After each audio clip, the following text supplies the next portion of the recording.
আসসালামু আলাইকুম। নিয়মিত বাংলা সংবাদ আপনাদের স্বাগতম। শুরুতে থাকছে শিরোনাম, এরপর বিস্তারিত। জাতিসংঘের প্রধান উপদেষ্টা, ফেব্রুয়ারিতে নির্বাচনের প্রস্তুতি নিচ্ছি। এদিকে সুয়েল তাজকে বিমানবন্দরে আটকে দেওয়া হয়েছে।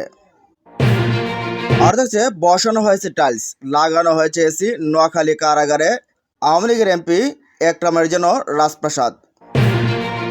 এবং সবশেষ জানিয়ে দেব বিএনপি নেতাকর্মীদের উপর অতর্কিত হামলা আওয়ামী লীগের। এতক্ষণ শুনছেন সংবাদ শিরোনাম, এবার জানুন পুরো বিস্তারিত। আগামী ফেব্রুয়ারিতে জাতীয় নির্বাচন আয়োজনের প্রস্তুতি নেওয়া হয়েছে বলে জাতিসংঘের অধিবেশনে দেয়া ভাষণে জানিয়েছেন প্রধান উপদেষ্টা ডক্টর মোহাম্মদ ইউনূস। তিনি বলছেন, ঐক্যমত্যের ভিত্তিতেই দেশের গণতন্ত্র ও সংস্কার কাজ এগিয়ে যাবে। শুক্রবার রাতে জাতিসংঘের ৮০তম অধিবেশনে ভাষণ দেন প্রধান উপদেষ্টা। বাংলা দেয়া ভাষণে ডক্টর মোহাম্মদ ইউনূস অন্তর্বর্তীকালীন সরকারের দেয়া বিভিন্ন কার্যক্রম বিষয়ে তুলে ধরেন। একই সঙ্গে তিনি বিশ্ব শান্তি প্রতিষ্ঠা, রোহিঙ্গা সংকট, ফিলিস্তিনি পরিস্থিতি নিয়েও কথা বলেন। ভাষণের শুরুতে তিনি বলেন, গত বছর আপনাদের এই মহান সভায় আমি দাঁড়িয়েছিলাম সদ্য গণ অভ্যুত্থান সংগঠিত একটি দেশের রূপান্তরের আকাঙ্ক্ষা আপনাদের শোনানোর জন্য। আজ আমি এই রূপান্তরের অগ্রযাত্রায় আমরা কতটুকু অগ্রসর হতে পারছি তা বলবো।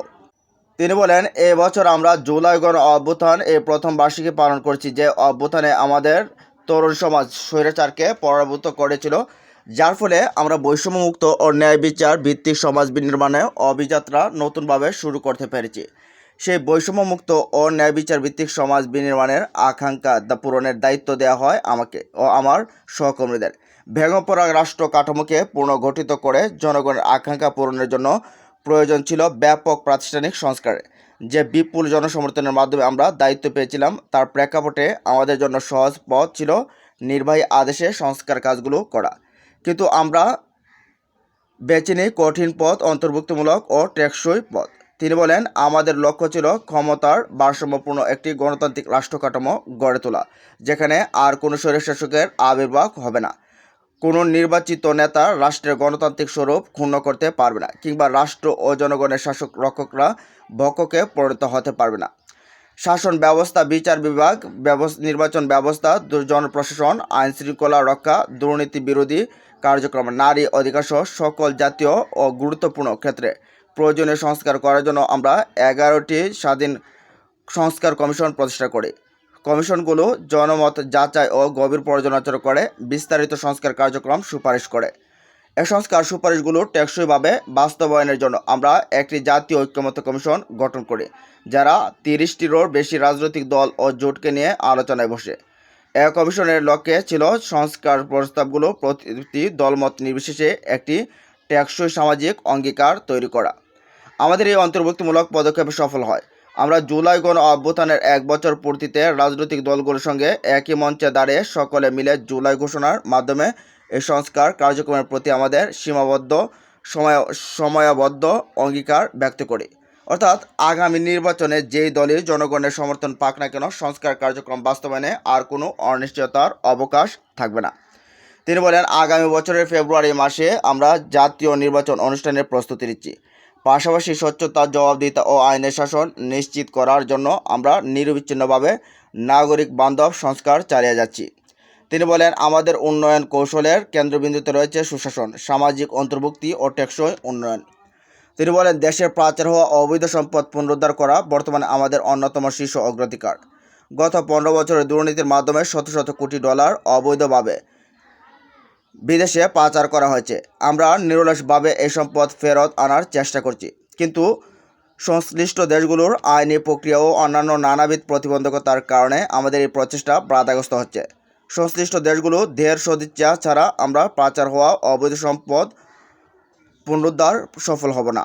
তিনি বলেন, আমরা শ্রম অধিকার সংস্কার এগিয়ে নিচ্ছি। ইতিমধ্যে স্বাধীন শ্রম সংস্কার কমিশনের সুপারিশ বাস্তবায়নে একটি কমিটি গঠিত হয়েছে।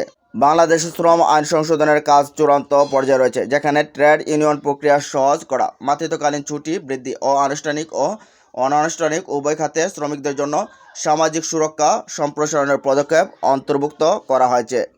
তিনি বলেন, বাংলাদেশের তরুণ প্রজন্ম ইতিমধ্যেই প্রমাণ করেছে যে তারা সমাজ পরিবর্তনের চালিকা শক্তি। আমরা তাদের দক্ষতা উন্নয়নে বিনিয়োগ করছি। তথ্য প্রযুক্তি, কৃত্রিম বুদ্ধিমত্তা, নবায়নযোগ্য শক্তি, পরিবেশ বান্ধব প্রযুক্তি, বিভিন্ন ক্ষেত্রে আমরা তাদের প্রশিক্ষণ দিচ্ছি।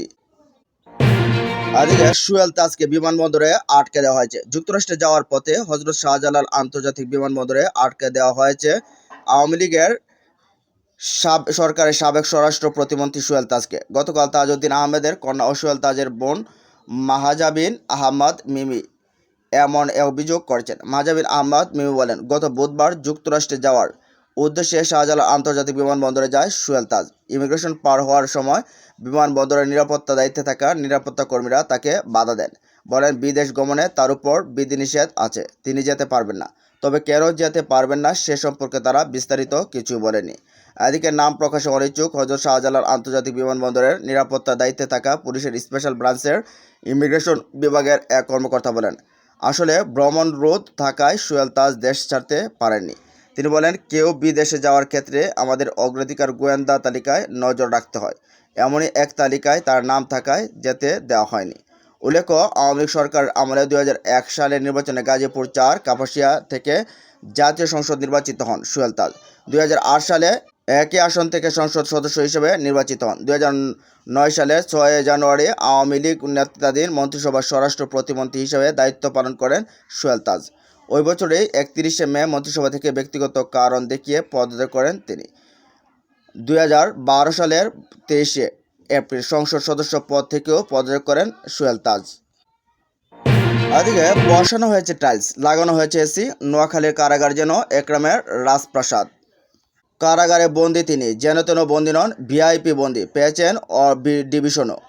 কিন্তু তার পক্ষে জরাজীর্ণ কারাগারে থাকা কীভাবে সম্ভব? তাই তো তিনি কারাগারের নিজের ভিআইপি রুমে টাইলস বসেছেন, লাগিয়েছেন এসি। রাত নেই দিন নেই তার লোকজন সাক্ষাৎ করছেন। কারাগারের খাবার কি খাওয়া যায় না? এই ভিআইপির পক্ষে একেবারেই অসম্ভব। তাই তো বাইরে থেকে নিয়মিত তার খাবার যাচ্ছে। এসবই কারাগারের আইনের লঙ্ঘন। শুধু তাই নয়, গত কোরবানি ঈদে জেলে থাকা 770 জন কয়েদিও বন্দীকে উপহার দিয়েছেন 1000 টাকা করে। ঈদে 2টি বিশাল সাইজের গরু এনে খাইয়েছেন সবাইকে। কারারক্ষী থেকে কয়েদি, এমনকি কারাগারের ঊর্ধ্বতন কর্মকর্তারাও তার অনুগত। একসময় নোয়াখালী জেলার নিয়ন্ত্রণ করতেন তিনি, এখনও কারাগারে বসে নিয়ন্ত্রণ করছেন। আর পুরো কারাগারের নিয়ন্ত্রণ তো তার হাতেই। এসব অভিযোগ একেবারে তাকে কাশিমপুর কারাগারে স্থানান্তর করা হয়েছিল, কিন্তু বেশি দিন সেখানে থাকতে হয়নি। ফিরে এসেছেন নোয়াখালী কারাগারে। এত সব কাণ্ড যিনি করছেন তিনি হলেন নোয়াখালী 4 অর্থাৎ সদর আসনের 4 বারের এমপি একরামুল করিম চৌধুরী। কারাগারে টাইলস ও এসি লাগানোর ব্যাপারে কথা হয় কারাগারের জেলার মোহাম্মদ ফরিদুল ইসলাম রুবেলের সঙ্গে। তিনি বলেন, টাইলস লাগিয়েছে গণপূর্ত বিভাগ, আর এসি লাগানোর বিষয়টি সঠিক নয়। আর কোনো তথ্য জানার থাকলে জেল সুপারের কাছ থেকে জেনে নিতে হবে।